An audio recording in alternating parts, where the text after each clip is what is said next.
तहसीलदार ठाणे यांनी अनधिकृत गौण खनिज प्रकरणामध्ये 108 गुन्हे दाखल करण्याचे दिले आदेश.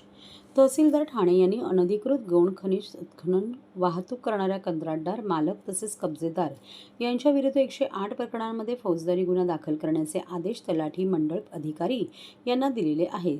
सदरची प्रकरणे ही ठाणे तालुक्यातील असून ठाणे, बाळकुंभ, बेलापूर, मुंब्रा, दहिसर अशा गावांमधील आहेत.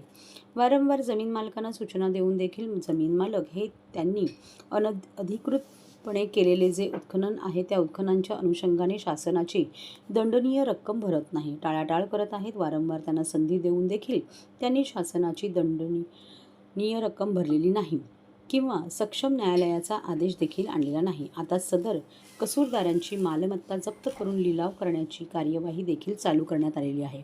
तसेच संबंधितांवरील फौजदारी गुन्हा दाखल करण्यात यश आले आहे. फौजदारी गुन्हा दाखल करण्याची कारवाई आजच चालू होईल असे तहसीलदार ठाणे यांनी सांगितले आहे.